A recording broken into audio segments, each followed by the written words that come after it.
more than 20 years, the Richard T. Castro Distinguished Visiting Professorship has fostered multiculturalism, diversity, and academic excellence at Metropolitan State University of Denver. And this year's visiting professor, forensic psychologist Dr. Ricardo Carrillo, who will be honored at the university next week. Well, joining us today to talk about the event, Dr. Ramon del Castillo, who's been teaching Chicano studies at Metro since before the professorship was established, and Nataline Cruz, a curandera or indigenous healer, who will be leading one of the talking circles at that celebration, and they are both joining us today, so thank you both for being here. Let's talk about this professorship first and why it was established. Well, you know, Richard Castro, who was one of my mentors, he left a legacy here, a legacy of social justice.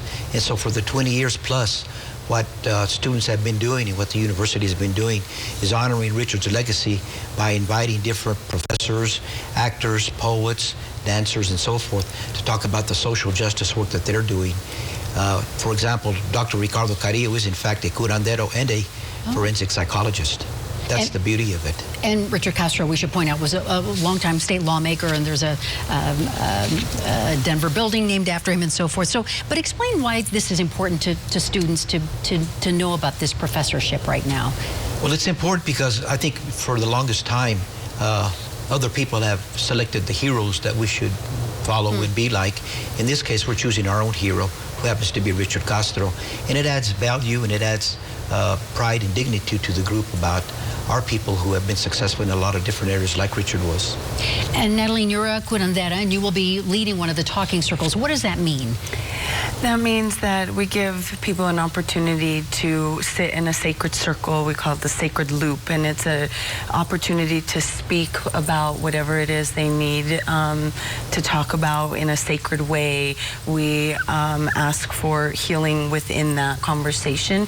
It's considered a heart-to-heart conversation. It's a place where people can really sort of open up and get some guidance, get some, honestly, just to have somebody listen to them in these sacred conversations. The listening is important. And how does that fit into what is happening on the Metro State campus, and why is that an important piece of this program? It's an important piece because a lot of the disciplines at Metro, for example, social work, psychology, deal with the violence that's happening in society.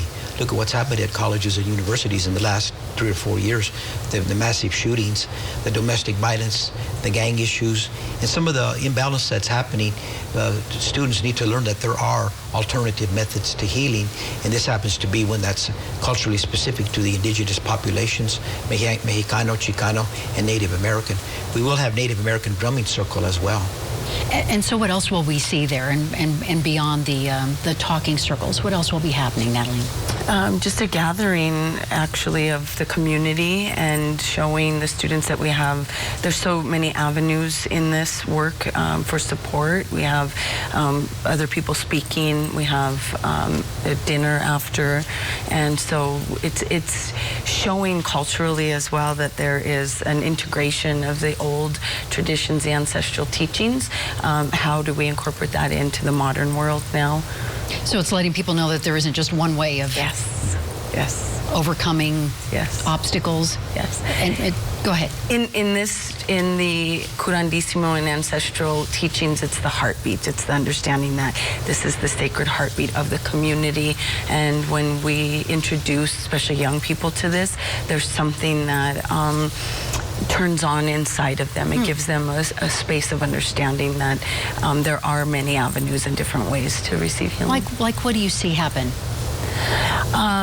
From a cultural perspective, it's beautiful because they feel like they're tapping in. When we say ancestral teachings, we're showing them that there's something that has been passed on for, thousands of years that they don't see every day. It's not every day on TV and things like that, and it's returning to the sacredness of what is deep within them that they may not even realize is there. Well, it sounds beautiful.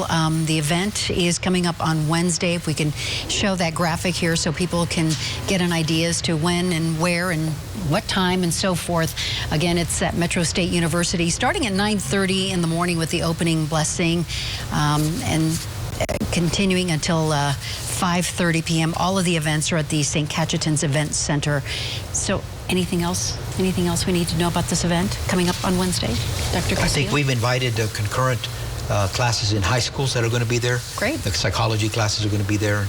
It's getting a lot of media attention, so that's exactly what we wanted to do. A full day coming up. All right. Thank you so much. We appreciate you both for being here.